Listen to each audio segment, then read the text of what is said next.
The cloud is, and I'm going to share my screen. Okay. Okay, so what you should see now is several of my flows. These are thumbnails of about 6 flows that start with the word drop. I have hundreds and hundreds of flows in my folder. So there's only 6 that begin with the word drop. So these are for these drop-in sessions. And the topic of today's session is what we call collaborative multi-user meetings within Flow. So these are meetings where somebody's presenting a flow and they can invite the audience to actually come into the meeting and click around in the data to explore data aspects on their own. So what I'm going to do here, I'm going to launch a flow here that I actually I built earlier today during a training session. It's a short 5 or 6 step flow, but I thought it might be fun to invite you guys in here and just click around in here a little bit. So in the upper right hand corner of my screen here, there are several buttons, and one of these buttons is the button to start a meeting. So I just click that and I see this start a new meeting. I'm going to do that. Notice the URL that I'm working with right now. It has a K9V1NG. That's just a random URL. That's what I'm currently presenting on. But when I start a new meeting, you'll see this actually, I've changed to a brand new URL. So this is a URL that I can now invite people to come into. And when you come into here, you'll have a laser pointer that you'll be able to go around and click on dots here to explore what's in back of them. And I'm just going to explore one dot here. This is life expectancy data for 150 years for about 50 countries. This is Sudan in the year 2003. Okay, so now what I'm going to do, I'm going to invite you guys to come in here. So for those of you on laptops or desktop computers, I'm going to put in the chat area of Zoom here. I'm going to put the copy of this URL there. And that. You guys can click on that link if you want. You'll come into this meeting along with me. For those of you who are on phones, you can put your camera of your phone up to this QR code, and you can access. This will launch Flow within your screen, and you'll be able to come in on your phone. So I'm just going to give a second. I see somebody is in here already. Sweet. Okay, that's great. Good. And are you able to click on one of the dots and see what's behind it? Oh my gosh. Yes. Okay. Okay. So I'm sorry. I'm on a phone. How do I? I just held my phone. I'm on a desktop, but I just held my phone up to it, and Yeah, I'm not on the desktop. I just have my phone. So oh yeah, you're on a phone in this meeting. Yeah. Let's see. Well, I guess you should be able to click the link in the chat, and it should still work for you on your phone. okay. Okay, let's just give you 1 second or so to see if you can come in here.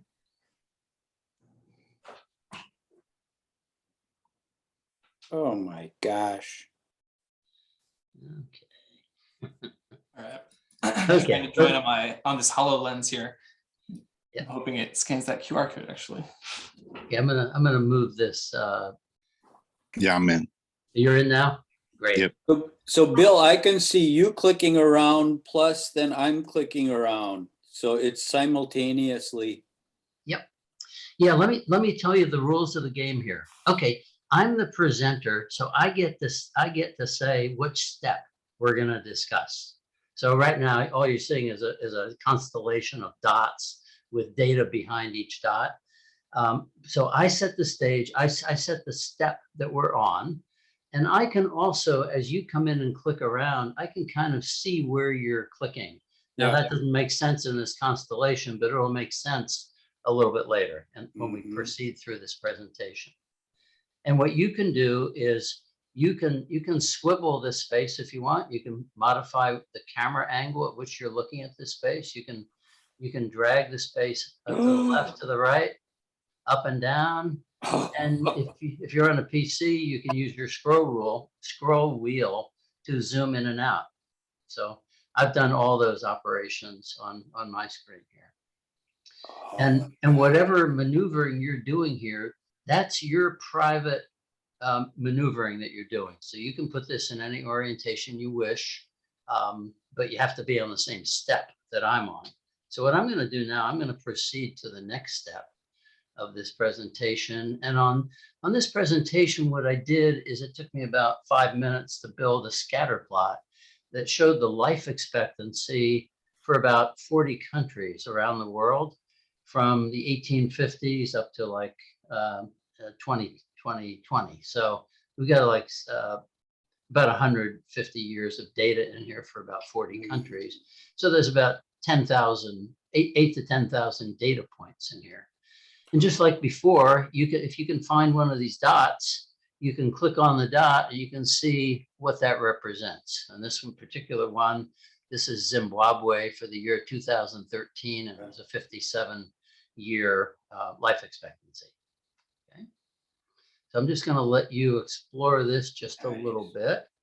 One thing I might note here is down here, right around 1918, we see a very sharp decline in life expectancy, and it was pretty much worldwide. So that is the Spanish flu. Yeah. Spanish flu's effect that none of us knew anything about until 2 years ago. Here in the early 1940s, especially in these yellow curves, which are European countries, there's a big decline in life expectancy. So this, of course, is World War II. And there are some other anomalous kinds of things here, like this one right here. This is a 4-year anomaly here. This is the Khmer Rouge regime in Cambodia that raised havoc with life expectancy in the late 1970s. So, and if I were more of a student on life expectancy around the world, I'd be interested in clicking through a lot of these dots. So the next thing I did in my class this morning, I'm going to advance here to the next step. The next thing I did is I put some labels on here, or I already had the labels on, sorry. I put a filter on here, so we're just looking at the European countries. So, this makes a bit more presentable step. It's not as busy. So, and it's kind of interesting when I look at this through this view, of course, I can see the 1918 pandemic and I see World War II. Interesting here, both Russia and Ukraine have depressed life expectancy levels under the rest of Europe. So here's one for Russia here in 2020. It was a 72-year life expectancy, whereas in Switzerland, it's 84 years. And Ukraine, click on this dot here, 2020 is about 70 years. So there's some reason why Russia and Ukraine have diminished life expectancies, whereas the rest of Europe is like 80 years, they're more like 70 years. Okay, so I'm going to let you just poke around in here for about 30 more seconds, and then I'm going to go on to another step. And this new step we're going to is going to completely be a different topic. And I'll quickly interrupt to say that I'm joining on a Hololens here, so you guys can see me in the space, like waving my hand. So it's attached to my hands, and I can see the content. Oh, are you participant 4? Yeah, I'm a participant 4. Because I can see on my phone too. Yeah, so you should be able to see me like move across the screen and all that jazz. So, I think I feel like people are always shocked when they see that it's real, it works across all devices. So this is actually pretty awesome. So I'm recording a little bit on the headset here. But I can interact and click on dots and point at things. So the only issue is my audio, probably, because I'm a little further away from my microphone right now. On the iPhone, the like zooming around to different, like zooming in and out and changing 3D perspective and stuff, it is smooth as butter.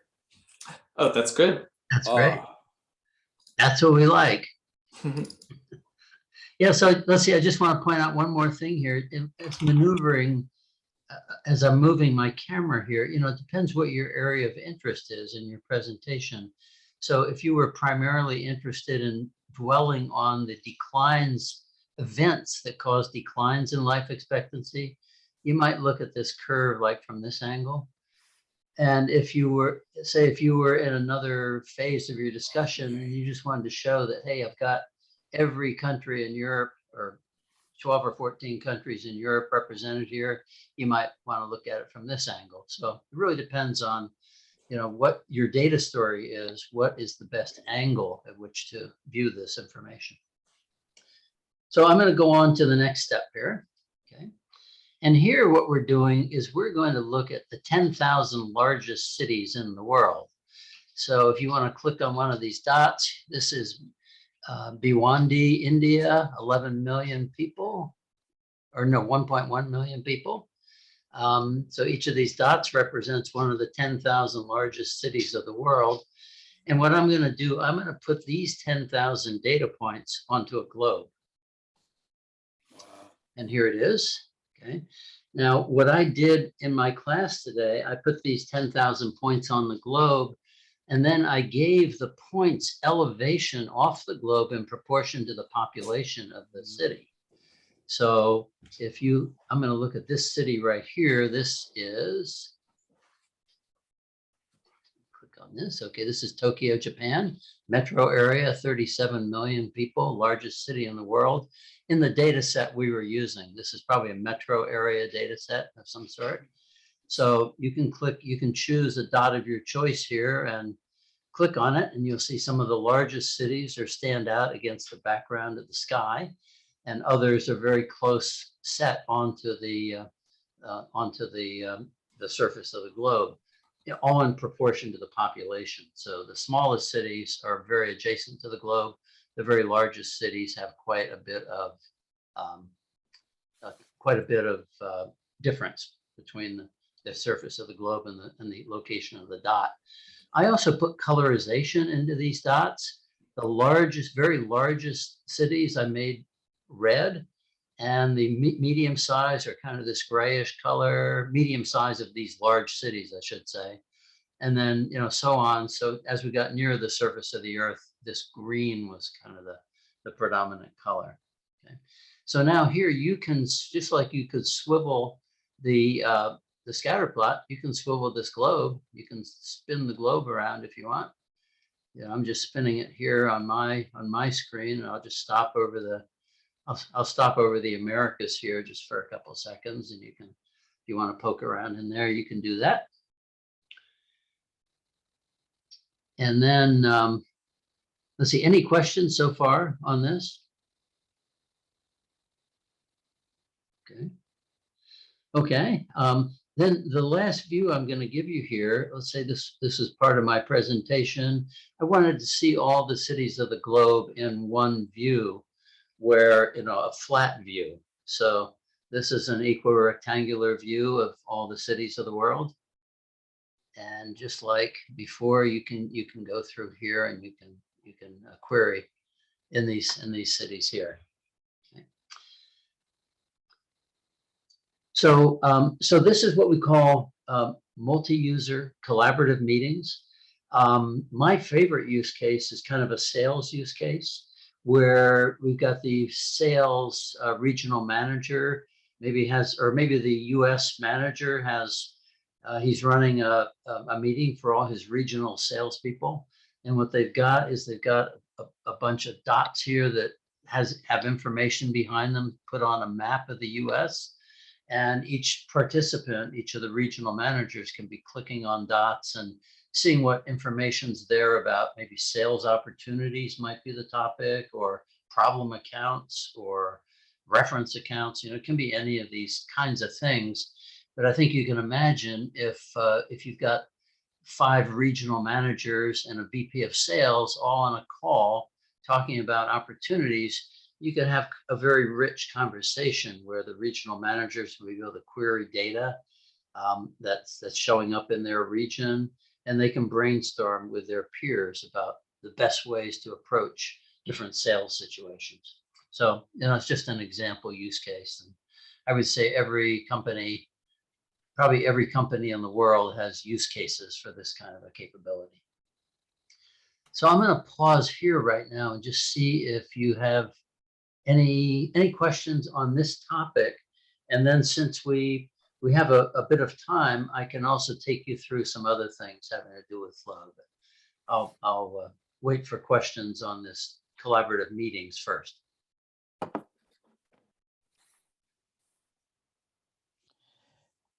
Do you have any Oh, what was that? You cut out there. collaborative way? Oh, you know what? You're cutting out of the. Can you say that again? Do you have any current companies using this in a collaborative way? Yeah, we do. And any flow that's written can be put in. You can gen up a meeting like this. So yeah, we do have customers who use these kinds of meetings for collaborative discussions in one way or another. Are they mainly sales based, or are there other Oh, topics? they're all over the place. My background is sales, and so that's naturally my favorite use case, and I happen to think it's a great use case. Mhm. But there's all sorts of use cases. There's operations use cases and marketing, and we even have some flows where the topic is lineage of data flowing through deep hierarchies of data sets. So you name it, there's a flow application out here that addresses it. Bill, would there be any way to incorporate this into a webinar? The platform we use is On24. So a tight integration with On24, it probably can be done. We have not done it.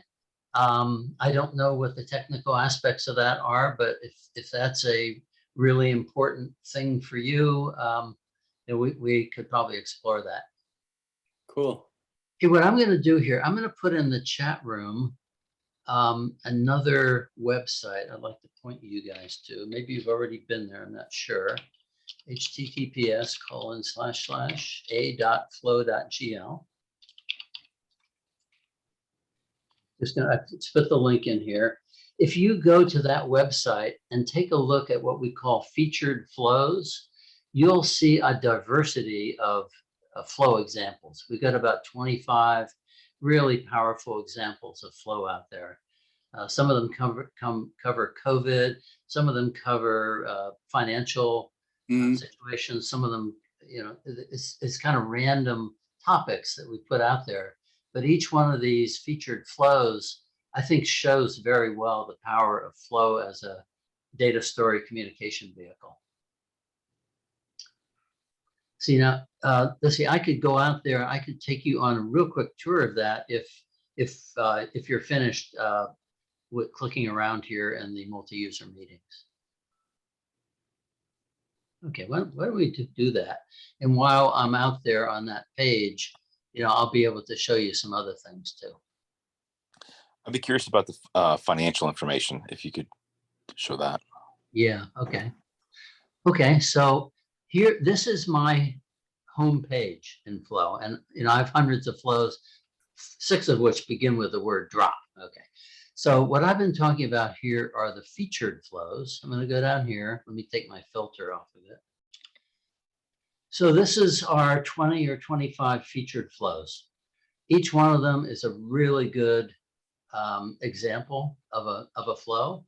And they range from COVID to the Texas power outage that happened about a year ago, to the outcome of startup companies that have been in the Y Combinator kind of incubation arrangement. We've got some stuff here that has to do with some of Andrew Yang's philosophies. Michael and his wife actually put up a flow about documenting what they did the first 7 weeks of their newborn about a year ago. That's an interesting flow. And so on. There's a flow in here that shows the origin of languages around the world. So, something in here, hopefully for everybody. And each one of these has some really stunning kinds of visualizations. So I'll leave it up to you guys to explore this at, at whatever rate that you want to do. Let's see, Sierra, do you have any comments on the featured flows you'd like to add to what I just said? I don't think so. I really like the big tech flow that Tyler made, as well as the ERCOT, the Texas power outage story. I feel like there's lots of good visualizations in there. But do you have any examples of what a business could do on a like on a week-to-week or month-to-month basis? Yeah, actually, let me take you. I was going to play this. How big is big tech flow? But I think I'm going to bail out of it. It's got an audio component to it that might conflict with what I'm talking here, what I'm exploring here. I guess my concern is there's a lot of cool flows that you guys have put together. Yep. But from a day-to-day business perspective, that's not really applicable. Yep. I'll tell you what, I'm going to take you through the most classic business use case I can think of. This is in a flow that we call a flow about flow. Huh. And I'm not going to take you through the entire thing here, but I am going to show you the last 2 steps on this flow. Just takes a second to load in here. Okay, I'll tell you what I'm going to do. I could go right to the final 2 steps. Instead, I'm going to step through this real fast just to give you kind of an appreciation of the graphics we have in here. The first part of this, we're explaining what we do, how we want to engage our audience, how we want to impart a really good understanding. This step is a talking point for we're not in competition with Tableau or PowerPoint. Rather, we complement all these tools, and the data stories is what we do. Okay. The next 3 steps had to do with the presidential election in 2020. Quick question. I'm sorry. Okay, go ahead. You mentioned Tableau. Is there integrations? Is that an integration with Tableau? No, but there will be. Right now, what we do is we accept CSV files from any environment. So we have a lot of people who are pumping Tableau data into Flow, and they do it by exporting CSV files from Tableau. Understand. So I'm a big Power BI user, so that would be the same would apply, correct? Exactly the same thing. Yeah. Okay. So this is an interesting use case where we showed on a county by county basis how the election of 2020 went down. This is usually a classic use case where I invite people into a collaborative meeting. These next several steps have to do with how you consume flows and how you design and develop flows. On this step here, we're talking about inviting you into a live link presentation, morphing into an online meeting. And then here we got Michael presenting TikToks, so TikTok videos or AR videos are another way that these flows are consumed. By the way, several of our customers are actively generating these AR videos now. It's really exciting for us to see that. The next 4 steps, I usually step through very quickly. These are just graphics that show how most people think disease spreads. This person's infected, he infects 2 people. This person infected, infects 2 more. A regular geometric progression. And it turns out COVID does not spread that way. COVID lurks and waits for a super spreader event where somebody can infect 12 or 15 people, and then they go on. You get the same population of infectees, I guess, but the method by which it spreads is quite different. So, okay, then the one I really wanted to get to, I think this is a classic business flow. What I'm going to do here, I'm going to take you through the foot traffic at Home Depot, Target, McDonald's, Costco, and Starbucks during the year 2020. Okay. This is set up. The animation here might be a little jumpy on Zoom. It's very smooth on my screen here, but you know, the Zoom sampling rate is probably going to make it appear a little jumpy. This animation is designed to take 15 seconds. And at the end of this animation, what we have is 5 curves, one for each of these business establishments. And this is how the foot traffic played out in the year 2020. So looking at this, you can see in the March period, everything went into the tank. The foot traffic at all these establishments took a big hit. And then, interestingly, at the end of April 2020, there was a big resurgence in foot traffic at Home Depot. They probably set all-time records, as a matter of fact. And this is people like you and me who've been in our homes. You know, we decided, hey, time to fix up some stuff here. So Home Depot had a big resurgence, and then it kind of settled back down. Another story here is Starbucks never did recover. The Starbucks curve, this orange one here, you know, at the end of 2020, they were still down by 50% from their traffic. So having 5 timeline curves here to compare and contrast, every business has this kind of a need. And within this 3D environment, it's a great way to look at these curves because, let's say, for example, I'm more interested in the future than the past. I might want to look at the curve right here at the end of 2020 and say, okay, where do we go from here? Okay. If I were a historian or I just wanted to understand some financial aspects or whatever, I might want to look at it here where I'd see exactly how it played out during the year 2020 if I was doing a retrospective review of that. So anyway, you know, these are called 3D scatter plots. And having these kinds of curves, whether it's 5 or 50 or 2, you can compare and contrast these curves really beautifully in this kind of 3D environment. You can understand things much better here than you could in a spreadsheet or a flat 2D expression. So Bill, I got a question. So remember, I'm coming at it from the other end of data illiterate visual. So just to make sure that I'm understanding it, to come up with something like this, I need basically a spreadsheet with common months, or like along one axis, everything is common. Yeah. And then values, and then like this would be like 5 columns, basically, right? Yep. Yeah, the spreadsheet this came out of probably had 12 columns. 12 for the months, yeah. And it probably had 5 rows, each one representing. Got it. Yeah.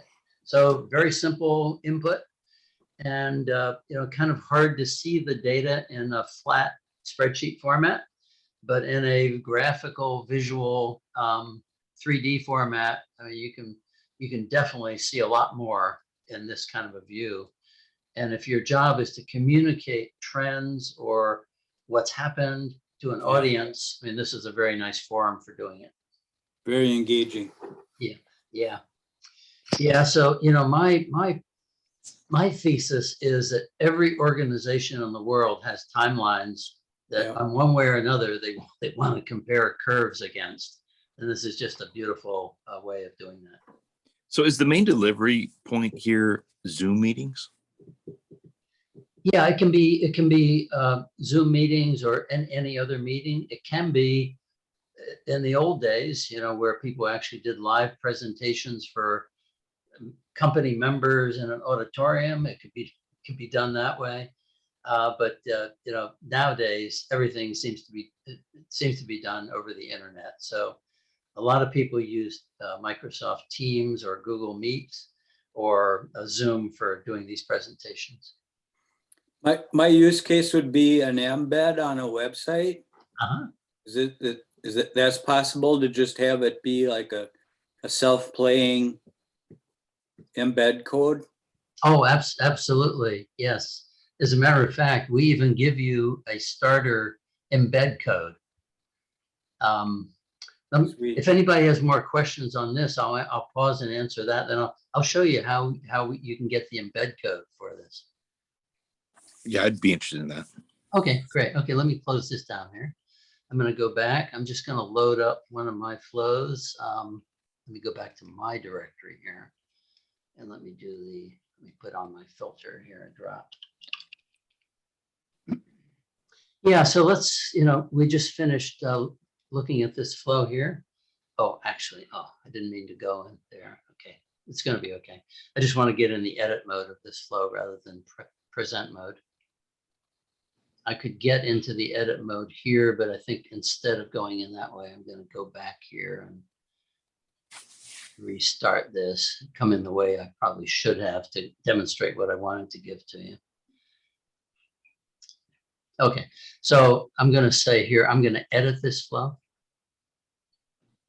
And we have a ton of things that we can do in editing flows. I mean, compose the entire flow. We have a dashboard here where each colored cell here is a data object that's on a step. Let me just advance to a more interesting step like this one here. Okay. Over here, we have a share button. And if I type the share button, I can enable a public link for this flow. And what I'm going to do, actually, I'm going to send this to you in the chat. You can actually come in and view this flow if you want in real time here. Just going to put this in the chat, send it to you. Okay. You won't be able to edit the flow, but you'll be able to see it. You'll be able to view it, all 6 steps of it. Okay. So over here, get embed code. So if you click here, what we do is we give you a starter kit for how to embed this as an iframe in your website. Nice. So so the UN, World Bank, we have customers who've embedded flows in their as iframes in their websites. So if you go onto the UNDP website, you'll probably be able to find some flows there, and same for World Bank.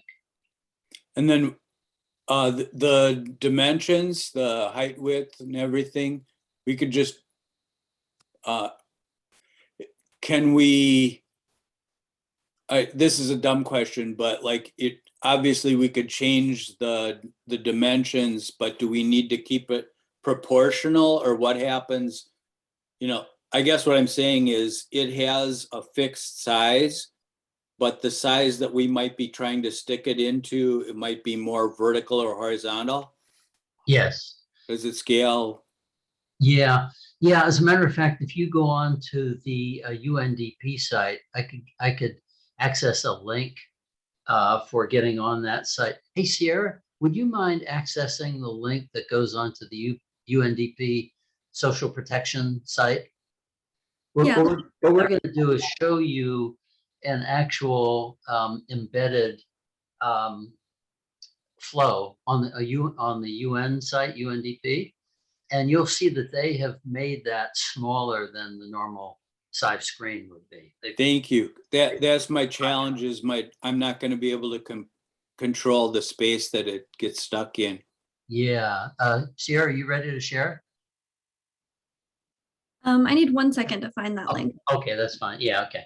That was kind of an unfair curveball I threw at her. I figured she'd be able to find that a little quicker than I would be able to, but actually I was on that site yesterday doing some testing, actually.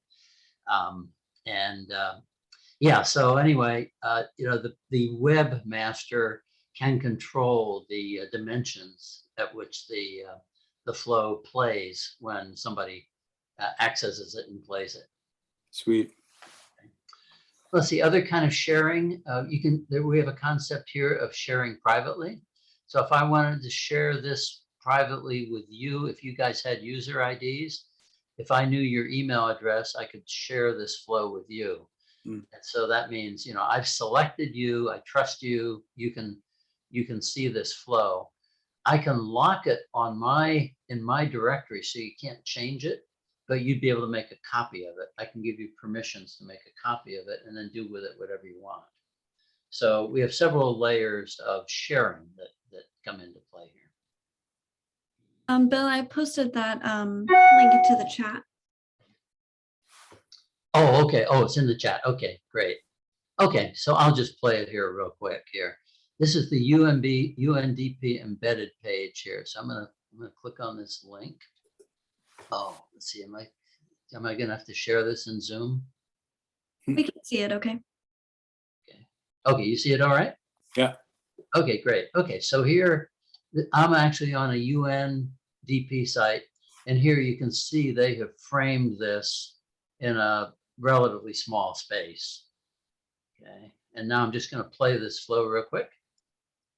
So this has to do with social protection of human populations around the world. And each dot in this presentation represents 100,000 people. So, so basically this step, they're saying, hey, 40% of the world is not covered by at least one form of social protection, and 60% is covered, and each dot represents. So this is a dot representing all the people in the world. I think they have like 8 billion here, people represented. Okay. So the next step, you know, they're just trying to get a message across as to their social protection programs and how effective they are being in various countries around the world. So they put up a graphic here, and they've also put what we call overlay text at the top, which is the narrative. So anybody can come in here, they can read the narrative and view the visual that goes with that narrative. So I'm just going to advance. I'm advancing pretty quickly here. Okay.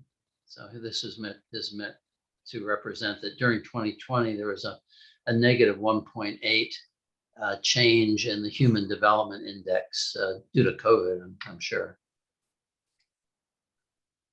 Okay, then they have some other graphics. They generally keep their visualizations fairly simple. You know, the visualizations in the featured flows are generally more complex than these, but you know, their target audience, I think they just want to keep their messaging very succinct and to the point. So this is basically a video of like what one would put into a PowerPoint, except you're doing it. It's a flow. So let me, I guess they have an empowered clickability here, but you would be able to make these dots clickable and queryable. It turns out they didn't do that here, but they wanted to use number of dots as a paradigm for expressing proportions of people who are covered and not covered. You know, that was just a paradigm that they wanted to use. And they did not expose the data so it would be clickable for whatever reason. But most of our customers do expose the dots, so some clickability is retained in the dots. And then they finished up with a very slowly spinning globe.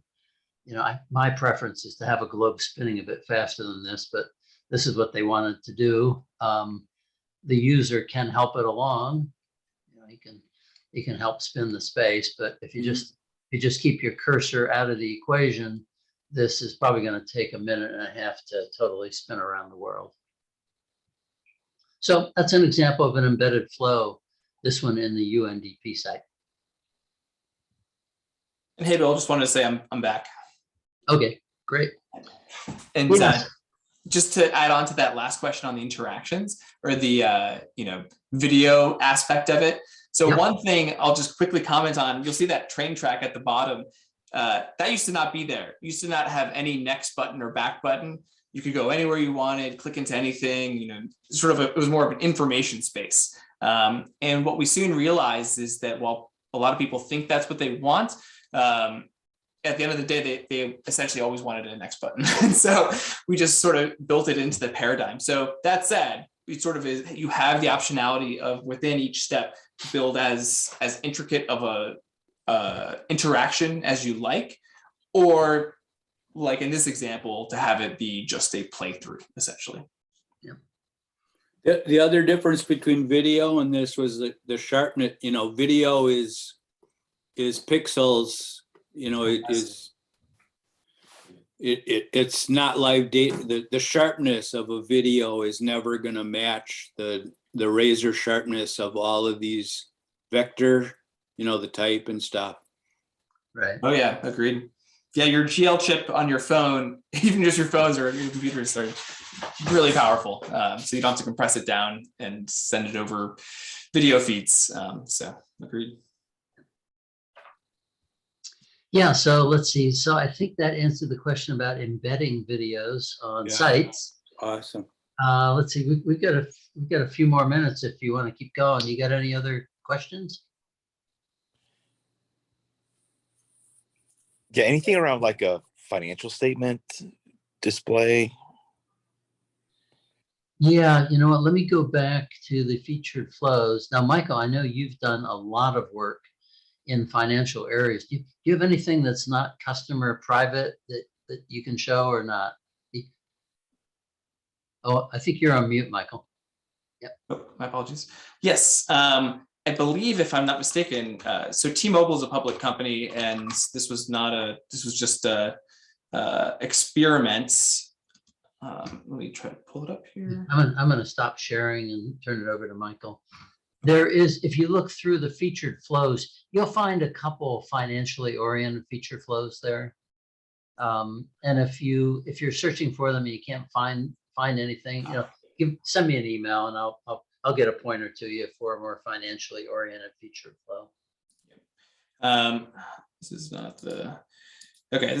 the right one, I don't think. Apologies. But I did build one that is a hierarchy of cash flow, and basically it's the three financial statements, so balance sheet, cash flow, and income statements, and what's the last one? What I'm missing? Yeah, balance sheet, cash flow, balance sheet, and income statement. Income statement, yeah. Income statement. That's what I missed. So I'm sort of flying through this. I had built out, this was some cell tower data overlaid on a map, and then over here on the right, what you're seeing is the start of the hierarchy. And this actually was the very beginning of some experimentation of hierarchies. We actually have a lot more capability now than this at the time.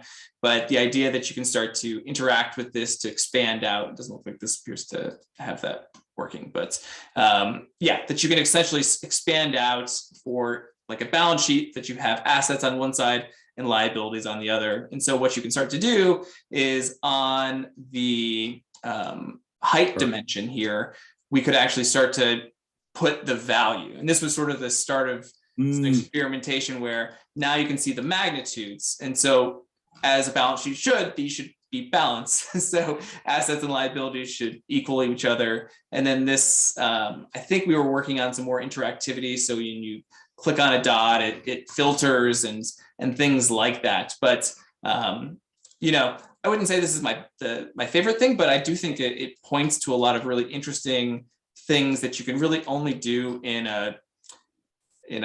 3D, which is to see both the organization of this as well as the magnitudes, both the negative ones here and positive. So yeah, anyways, it's very specific for financial statements. And if you're working on that, we should definitely chat more, because it's a really good case example and something that is applicable to every business. So yeah, I would love to. This is actually very great, because one of the challenges we're having now is with COVID, everyone's leaving the restaurant business. And so we're dealing with a lot of people running multi-million-dollar businesses that really have no financial acumen.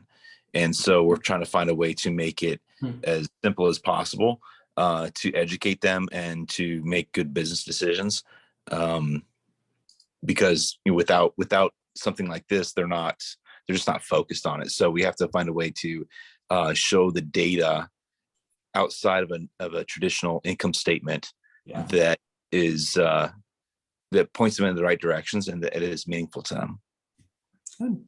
Yeah, I'm glad. And there's other examples that are more stock oriented and other financial related, but even though a lot of my flows tend to be more complex sometimes, sometimes the simple and the easier to understand the message, the better. And I can point to a lot of case examples of that. So I think it's that balance, right? It's a little bit of like how you're engaging them, how they're interacting with it, how you're showing a dot move from step to step. There's a lot of elements there, but I love how what you're thinking about in terms of trying to solve, because that's exactly the right thing to solve. You're not trying to build a more scientific model of the data. You're trying to communicate it to an audience that ultimately is not going to pay attention unless you convey it in a way that can easily be digested and understood. And lots of.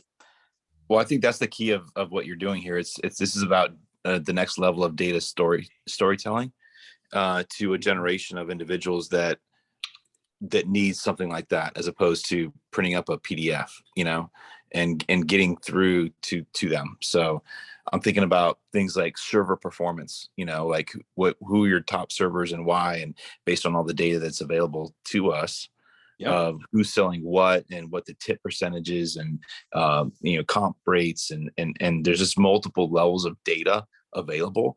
But the normal restaurant manager is not going to have they're not even going to think about what the data is available for them to improve. So it's putting it to them on a silver platter that they don't even know yet. I like that you use silver platter there. That was that's where a picture being worth a million words comes in. Yeah. So I've got a specific use case that just to throw out of like how maybe you have an example or any thoughts you have, but imagine you have multiple products with specs, engine horsepower, carrying capability, that kind of thing. So would that be a hierarchy kind of a thing, like what you were showing? Like would it be possible to click around and say, machine A, machine B, and then C, be able to like visually compare how like the horsepower rating on one versus another? Yeah, no, good question. So on that topic, this is just my opinion a bit, but for that kind of data, I don't think it'd be a hierarchy as much as it would be probably a scatter plot. And I think this is actually one thing that's and that's simpler, right? Yes, it is, which is good. But actually, the thing I like most about this, and actually this is an interesting point in general, I guess, or I think it's interesting, is that one of the superpowers of what we do is that you can introduce one axis at a time. So as opposed to me throwing everything at you at once, I can introduce one thing at a time. And I just picked a random data set here, so bear with me, but I'm looking at the latitude here on the y-axis, so I can tell you what that is. And then I can move on to the next step and introduce the longitude on the width axis. And then I can use the depth axis and add the population. And now suddenly you've sort of followed that along. Yeah. But if I were to have just started with this, I guarantee you would have been like, you would have figured it out because it looks like the US, like the world, but it's much harder to cognitively follow. And so that's actually just a huge thing, right, in and of itself. Doesn't have to be super complex, but that idea you're building a mental model, you're analyzing and looking at the dimensionality, but telling it through a story, that I think is the real power. So simple question you had, and I went off on no tangent, but but this curve, this scatter plot that I showed of the 5 foot traffics in those 5 retail establishments, that model would also fit machinery and performance, and right. It fits a lot of different models. That was you helped me understand. That's basically just a spreadsheet with columns and rows and values. Yes. Yeah. Sweet. Yeah. Well, a little while ago, I sent out in the chat my email address, bill@flow.gl. If you guys have any follow-up that you'd like to communicate with me, send me an email if you got some questions, or you could go, if you've got user IDs in the Flow system, you can send queries into our help desk if you got some questions. We're happy to help out. And we have these sessions twice a week, and each one's on a different topic, and each one in its own way becomes very interesting. I mean, they all go in directions that we cannot totally forecast. So you're welcome to join any of these other follow-on sessions. Thank you. Yes, thank you. This is very helpful. Hey, thanks a lot. Nice meeting you all. Okay, thanks, Michael. Thanks, Thanks, everybody. Bye. Thank you very much. Bye-bye. Night.